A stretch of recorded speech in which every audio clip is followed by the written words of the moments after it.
Hey, hey, hey, what's happening, everybody? How you doing? This is B. Wright Jones coming to you with Get Unstuck and Sexy with B. Wright Jones. Welcome to the show. The show is being brought to you by Keep Looking Up with B. Wright Jones, LLC. And I'm so glad that you're here with us on this Thursday afternoon. If you would like to connect with me, you can do so. Facebook at B. Wright Jones. Instagram, Keep Looking Up 7. Twitter, Keep Looking Up with 2 P's. And my website is bwrightjones.com. The show is actually a replay from Power Conference 2022 that took place in January. I'm going to be sharing each week and highlighting the speakers from the conference. So enjoy, be enlightened, be encouraged, and remember always to keep looking up. Be blessed.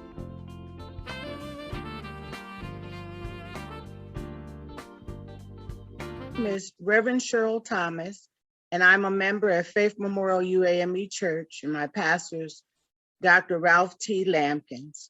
And I want to speak to you today about, is your fruit producing? What's producing in your fruit today? I ask you that question.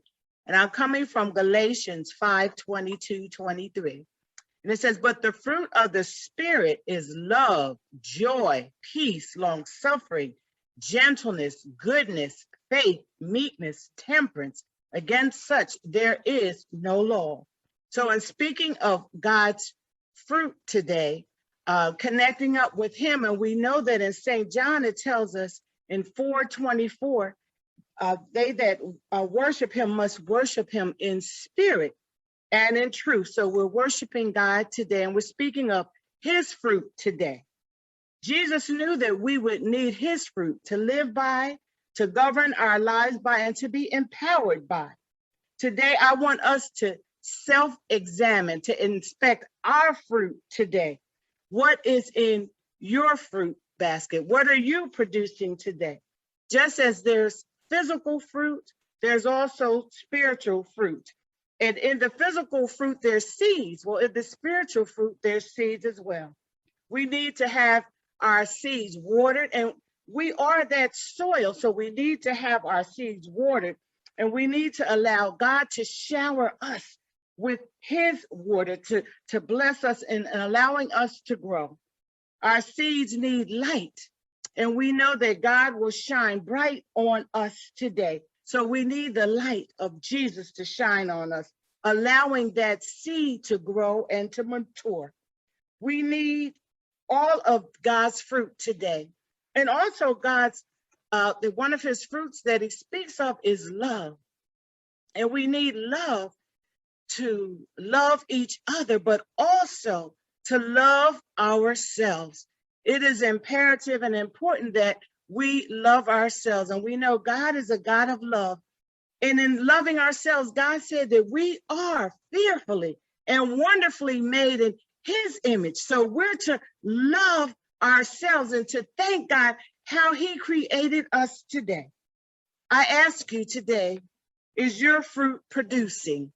Is your fruit producing love and not hate? Joy, not sadness. Peace, not war.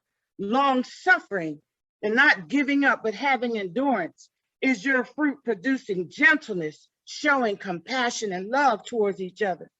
Is your fruit producing faith, not doubting, that unbelief? Is your fruit producing meekness, to not be prideful or puffed up?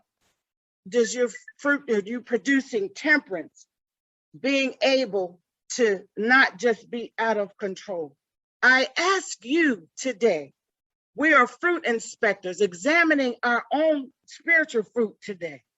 What is in your fruit basket? What are you producing today? Is your fruit bruised? You've been hurt, so you hurt others. Is your fruit rotten? You have a bad attitude in your home or on your job, and no one wants to be around you because you're producing that rotten fruit. Is your fruit unripened? It's not quite ready to go forth. And God might have given you a word, but your fruit is not quite ripened for you to go forth, but in due season, in due time. So as you continue to spend time with him and in his word, he will allow you to come forth. And I ask you, is your fruit still sitting in the basket, waiting to come out, waiting to come forth? God has produced spiritual fruit in each and every one of us, and he wants us to govern and live by that fruit today. In closing, I ask you today, what is your fruit producing today? As fruit inspectors, we're to examine ourselves. God has given each and every one of us what we need. He has empowered us with his love. He has empowered us with his faith. And we need to go forth. We need to love each other. And remember, the fruit of the Spirit is love, joy, peace, long-suffering, gentleness, goodness, faith, meekness, temperance. Against such, there is no other. And one thing that I personally love about God's fruit is we don't have to worry about gaining calories. We can eat and partake as much of God's fruit that we want. So I love you. God bless you. My name is Reverend Cheryl Thomas, and you can contact me at preacherlady114@yahoo.com. I'm also on Facebook. God bless you.